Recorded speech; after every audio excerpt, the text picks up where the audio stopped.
I, Police Colonel Hector U. Grijaldo, 3rd Level Officer, presently assigned a Personal Holding Administrative Unit, Camp Crame, Quezon City, after duly sworn to, under oath and in accordance with law, do hereby depose and states that I've been dedicated to public service for almost 30 years, and since I took my oath as cadet on June 1, 1995. On October 16, 2024, I was again invited as a resource person in the 9th Joint Public Hearing of Committees on Dangerous Drug, Public Order, Safety and Human Rights, and Public Accounts of the House of Representatives scheduled on October 22, 2024 at 9:30 a.m. I, together with other invited PNP personnel, attended the joint hearing in the House of Representatives. After I answered questions related to extrajudicial killings and the reward system, I was approached by a security personnel while I was seated in one of the witnesses during the hearing. The said person told me that I was summoned by Congressman Dan Fernandez. I went out of the room with the security personnel. When we were outside, he told me to go to the left corridor and proceed straight to the end room. While walking, I saw other witnesses who were standing in the corridor, including my classmate, Major Portalesa, and Captain Anova, who was wearing a PNP uniform, and the latter acknowledged me by saluting. When I entered the room, I saw 2 lawyers of Police Colonel Garma standing inside the room. One of the lawyers approached me and then asked me what we are going to talk about. I said, I do not know. After a while, Kong Dan Fernandez entered the room and he asked me to sit beside him on his right side. And then Kong Abante entered the room, sat far end of the chair on the right. One of the lawyers of Police Karma stood near at my back.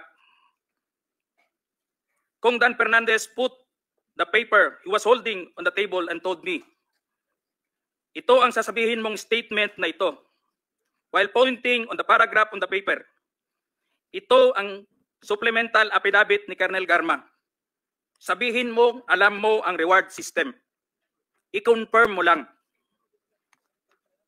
Kong Dan told me to read the said affidavit. However, I asked the copy of affidavit he was showing to me to read it. He did not give it to me. The lawyer of Police Colonel Garma said, ikaw lang ang pwedeng magsabi niyan, sabi ni Colonel Garma. I was puzzled and I asked myself, why me? I respectfully told him that I cannot confirm. They are saying as I have not read the affidavit. We went silent for a while. And then Kong Dan Fernandez said, while holding the affidavit, saan ka pwede? Dito, noong 1999, about DDS, alam mo to, pulis ka na sa Davao nito. I politely told him that I was not still with the PNP because I was working with the Bureau of Jail Management and Penology in 1999 that time. After some time, Kong Abante asked me how many years do still I have with the PNP. I answered, I still have 4 years before my retirement. Then he made a remark, pwede ka pang maging general. I humbly responded to him, masaya na ako sa ranggo ko, sir. Pagkatapos nito, sir, uuwi na lang ako. At magtatanim na lang ako ng kamote sa amin. The cordial conversation between us continued. And I felt that they wanted me to convince me to do what they wanted me to do. Then Kong Abante asked me where I serve as a chief of police. To which I answered, Mandaluyong City Police Station. Kong Abante then persuaded me by saying, ikaw naman, Colonel, ganito na lang. Alangan namang walang insidente o pangyayari sa panahon na yon. I answered, and I served as a COP in Mandaluyong during the COVID-19 pandemic. And there were less crime committed. And we did not receive any reward from anyone. I added that we only received funds, additional MOA or support fund from the Peace and Order Fund of the LGU. I then respectfully told Kong Dan Fernandez that anybody can debunk my statement if I confirm the testimony of Colonel Garma about the DDS in 1999, since I was not a member of PNP at the time. And I have no personal knowledge as to the reward system. Additionally, I said, the work of the policeman are noble and requires great sacrifice, even without the reward or award. It is our moral obligation and a call of duty to serve our country and people. Then Kong Dan asked me, si Colonel Garma, anong masabi mo sa kanya sa Barayuga? I politely told him I cannot comment on the case. When I respectfully answered him, Sir, mahirap yan.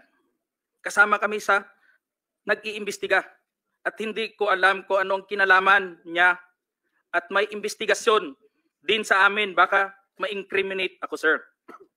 After the discussion, they did not give me a copy of the second affidavit of Police Colonel Garma. I felt that I disappointed them. Kong Dan Fernandez and Kong Abante left the room, while I and the two lawyers of Police Colonel Garma stayed in the room for a while. I presume that they are about to present the second affidavit of Police Colonel Garma. I asked the two lawyers of Police Colonel Garma why they have chosen me. They did not answer me and just stared at me. And that I went back to the hearing room. When I went back to the hearing room, I immediately called the attention of Police Colonel Lito Patay, who were sitting behind the witness table. We proceeded at the back of the lobby area when they suspended the hearing. I confided and discussed to him what happened in the room with Kong Dan Fernandez and Kong Abante and the two lawyers of Police Colonel Garma. That's all, Mr. Chair. Thank you, Colonel Grijaldo. What motivated you to speak before this committee?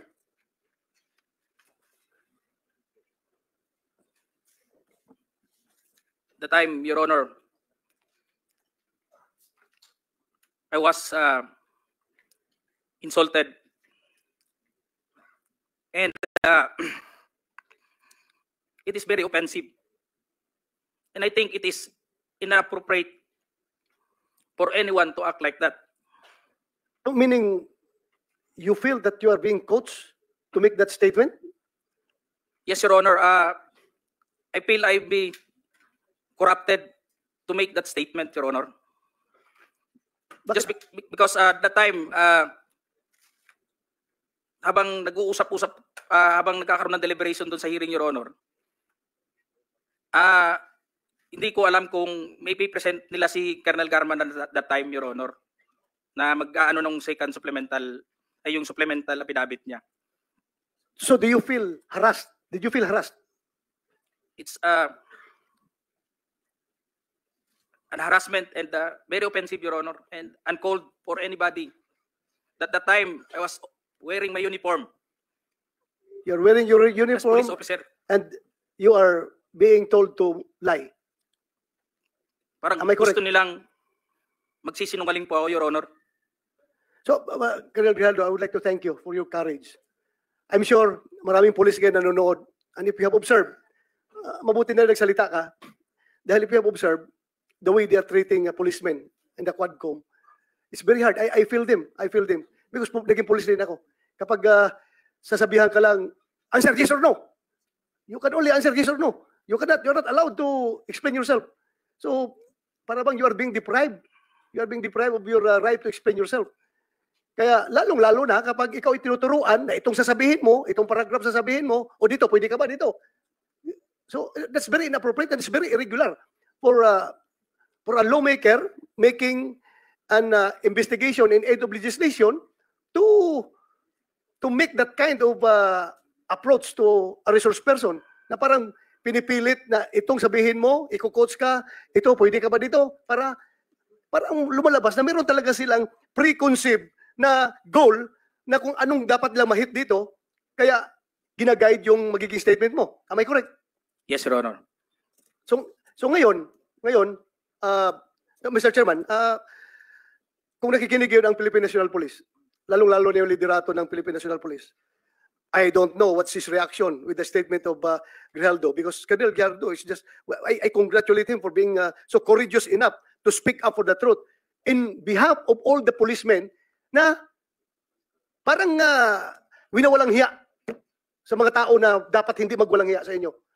Ay, kung nakikinig ang CPNP, I hope this is your person, this is your man. Dapat depensahan ninyo ito. Huwag ninyo itong ilagay sa litsunan. Huwag niyo ilitson itong tao na ito because he's standing for the PNP. Na dapat hindi ganun ang treatment ng mga resource person pagdating sa investigation. Kasi parang ang baba ng tingin sa inyo ng nag-iimbestiga sa inyo. Yun lang ang nakikita ko, masyadong mababa. That's all, Mr. Chairman. Congratulations. And we'd like to thank you for standing up. Your time has also expired. But sige nga, the long and short of it, yung may clean kwento, kasi hindi ko naman napanood buong Quadcom Kayo ba ay tumistigo sa Quadcom din, finally? Nagsalita rin kayo ron? Yes, sir. We were already at the... Nag-affidavit ka doon? Nagsabit ka Wala po kaming in-affidavit po just sa... So, ilang tanong lang ang sinagot mo doon? Ilang tanong? Tungkol saan? Anong The topic? last time that I was asked by Congressman Paduano, it's all about the operation sa Oron, Your Honor. Oron? Sa Oron, One particular operation? Yeah. Sa first appearance mo? Second appearance mo? Ano, Your Honor, the first appearance on September 27, it's all about about EGK that time, Your Honor. Sige, basta wala kang affidavit, so makikita No, Your na Honor. natin. Okay, so my colleagues, no, the president is getting tired. So kung meron tayong questions for the address to the former president, tanungin na lang natin. Sir, okay ka lang, sir? Sir, I'm good until 4 o'clock. Yeah, I know. 5 na, sir. 5 na. Totoo, sir. 4 a.m. 4 a.m. He's referring to 4 Hindi ako a.m. nagpapatawa. Yes, I know that, Mr. President. Mr. Chairman, Okay, so- just to clarify, and then I hope I didn't miss anything. When Colonel Grijaldo made mention about him being asked to lie and being asked to be influenced by a legislator, he is by himself, Mr. President. Can you answer the There's question? no one in the room who can Witness, sino daw naka-witness ng exchange na actually. yun? Anyone, sir? At present the time, the two lawyers of Colonel Garma, they were on the right side of at the back that time, Your Honor, because it was discussed in the table on this place, and it was shown to them also. It can be seen by the two lawyers because we are only 5 in the room, Your Honor. And seen and heard Yes, Your Honor. the words that you uttered a while ago. Just because one of the lawyer reacted when I refused to confirm the statement because the holdings of this paper or like this was on the second page, and I've seen some notes or names, and my name was indicated in that statement. So when I rejected, or I don't want to say rejected, parang nag-explain na ako na hindi ko kayang i-confirm yung statement na yun. And what was the sabi naman, reaction again? yeah. The reaction of the lawyer said, Hindi na rin sila umimik, Your Honor. Kasi yun lang naman gusto nila na mag-collaborate do sa statement na pinabit ni Colonel Garma. thank you, Mr. Okay, Chair. so can we now entertain questions directed to the former president? Ano, sir? You're right. Wait a minute. Yes, Mr. sir. President raising his hand. Yes, sir. Oh. Thank you for giving me the time. I'd like to ask the Colonel, sino yung idiot na superior mo? What is the question, sir? That who